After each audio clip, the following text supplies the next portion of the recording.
Die tweede les is oor die postkaart.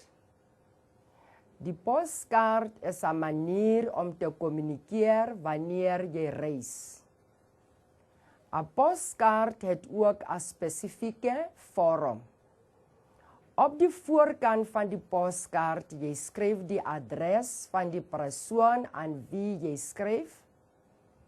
Aan die agterkant jy skryf die datum en die boodskap of die inhoud.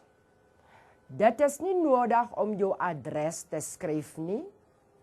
Skryf kort sinne omdat daar min plek is.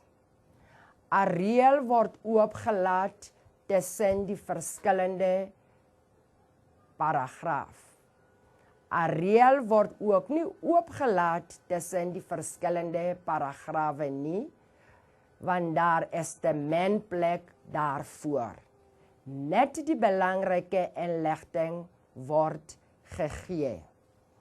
Hier voor my, ek het 'n voorbeeld van 'n postkaart.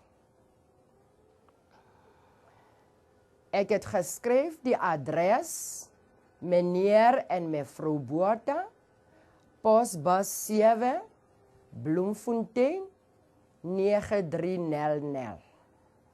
Dit is die adres van die persoon aan wie ek stuur die postkaart.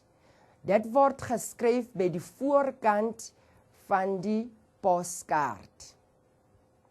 By die agterkant van die postkaart, jy skryf die datum, soos ek geskryf, 13 Augustus 2015. Ek stuur hierdie postkaart vir my ouers en by die aanhef ek het geskryf liewe pa en ma. Onthou, dit is nie nodig om jou adres te skryf nie by die agterkant van die postkaart. Skryf kort sinne omdat daar min plek is.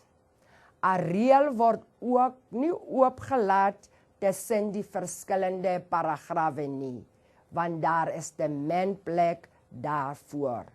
Net die belangrikste inligting word gegee. By die slotsin ek het geskryf, sien julle na 'n week. En dan ek skryf my naam, Nomsa. Postkaart is baie kort. Soos ek gesê, daar's nie baie om te sê nie. Jy sê net wat jy gevra om te sê. Dit is ook die einde van hierdie les. Ek hoop julle verstaan nou hoe 'n mens 'n postkaart moet skryf. Dankie.